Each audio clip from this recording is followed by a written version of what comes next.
Hi guys, I know it's been a minute since I've hopped behind the wheel and taken over Jason's channel here with my own reviews of the cars, but I'm sitting in the 2024 Land Rover Defender 110S, and I was all too happy to be the one testing this particular vehicle out for the last week because, as probably you already know if you're watching this video, these Defenders are known widely for their ability to be great both on and off the road.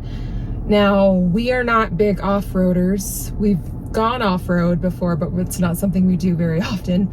And so I mainly got to test this out on road and specifically as a mom over the past week. So I thought I would kind of give my review of what it's been like to drive this very nice SUV for the past week. So right out the gate, one thing that I've noticed with this Defender is that it is really smooth on the road. Like I've enjoyed driving it.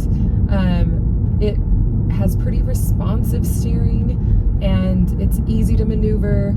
I was really impressed with like the turning radius, how tight it is for being such a big vehicle.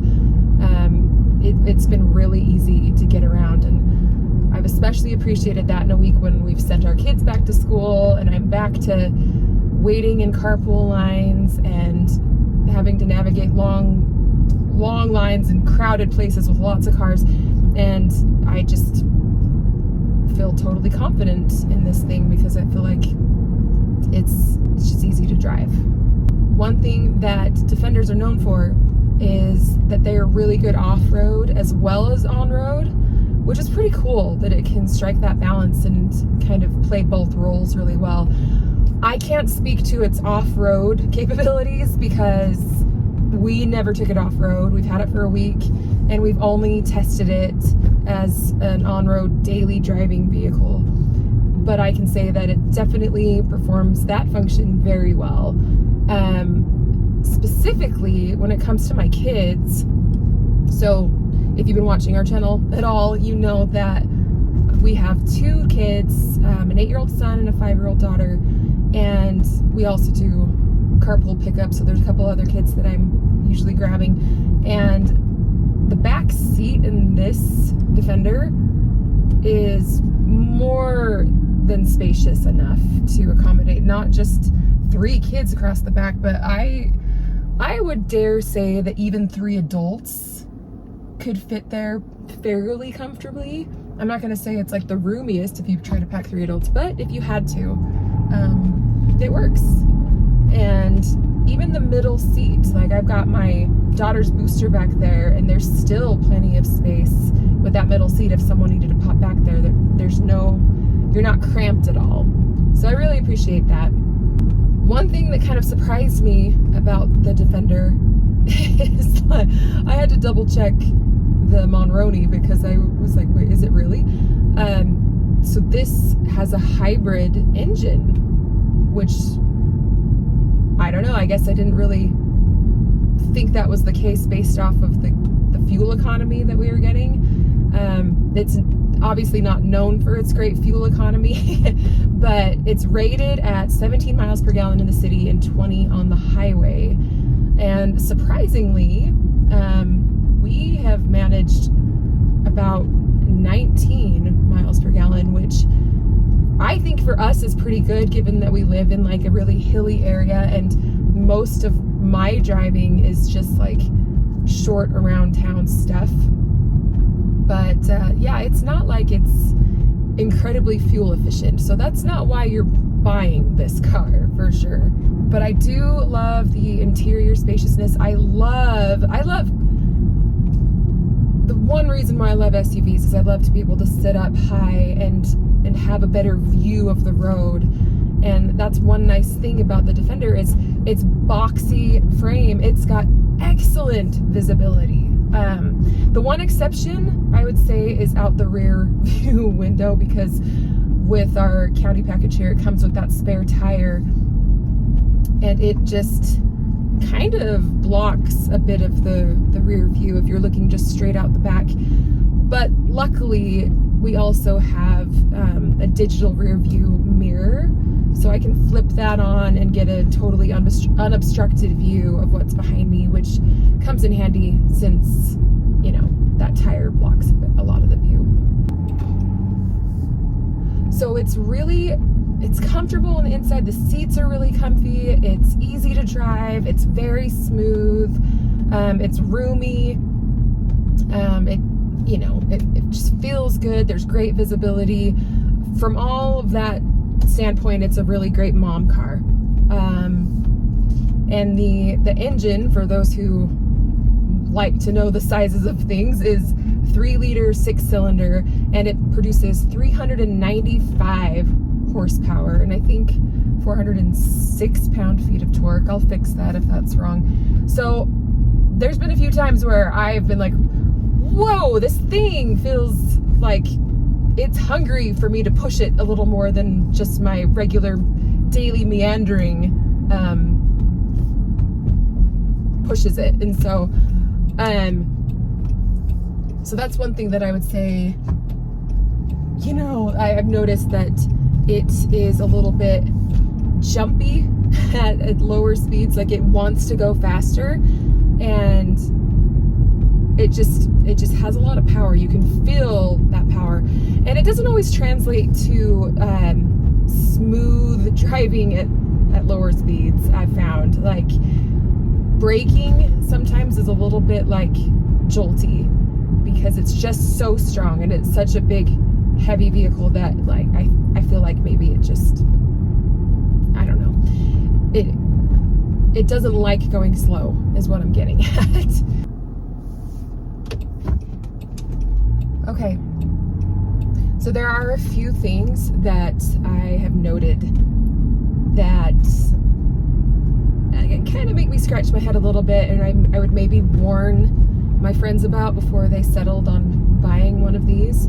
And the number one thing for me, the infotainment system, it looks really nice. It's clean, it's modern, it's got nice looking graphics. I like the placement of it. It doesn't like get in the way of my visibility or anything like that. I guess I could stand for it to be a little bit higher, but the weirdest thing with it is that it's a little bit complicated, oddly enough. If you're trying to find certain functions like the heated seats, for instance, I wasn't even sure that this came with heated seats because I had to like dig into the menu and select seats and then the heating function, and then I was like, is this the heating function? I can't really tell. And it is, but it's kind of buried in the menus there, and so it's not like the easiest to access. And also, a kind of a quirky thing about the infotainment system is that there's a lot of physical buttons.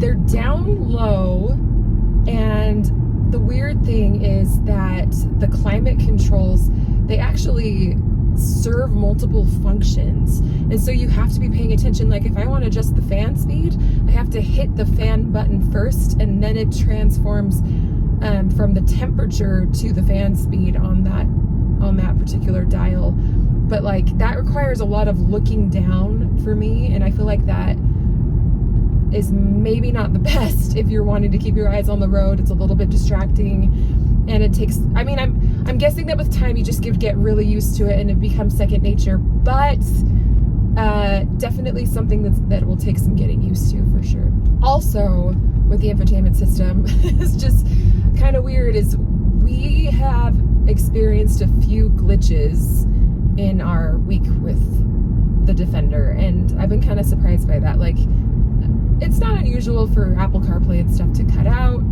every once in a while. I get that happens, but it feels like it was happening a lot, especially in those first few days. And the weirdest thing was that one time when we got in, the screen, it just didn't turn on at all. It just stayed black, and I was like, did we accidentally turn this off? And I hit like the power button on the knob to make sure that we hadn't turned it off. Nope, it just was blacked out. It decided it didn't want to work for us, so we had no backup camera, had no music, we had no way to like control the climate. It was weird. It was really weird. So I don't know. I find that interesting that it would be so glitchy, especially for how pricey this particular SUV is. So it has a base MSRP of about $67,000, and this is the base S trim. Of course, it's the 110 body style, so it's that like mid-tier 4-door version of the Defender, but it's not quite, you know, the big 130, and it's not the 2-door 90. So if I was gonna buy a Defender, I think I would get the 110 body style. But this one, actually, with all of the added options and features, it tops out at $82,000. And if I'm looking at the interior here, and I get it, like, there is a sort of rugged quality that Land Rover tries to strike with the Defender in terms of like blending that luxury with the rugged appeal. So it's not like the fanciest interior you'll ever have in a car, but you know, I look on the inside, I'm like, is this an $80,000 vehicle? I don't know about that. Like 67, that makes sense. But when you add in everything else, like all the little luxuries and stuff, the things that make it feel luxurious, then it does add up. And I wonder if it's actually worth the price. But, you know, overall, it's a great little SUV. I've enjoyed driving it, as I've said, and I'm really gonna miss it. I think it looks nice. It's nice to drive. It's comfortable. Biggest qualms would be a few glitches, some question marks about the price tag versus the luxuries that you get with that, and what the interior looks like. And fuel economy, yeah, not awesome. Certainly not something that I would think would be deemed a hybrid, but you know, I have no doubt that there's going to be a lot of people who are going to love the Defender, and it obviously has a loyal fan base out there, so my opinion may not matter among so many voices, but depending on what you're after and what your priorities are, those are the things that I would want people to know about before buying it.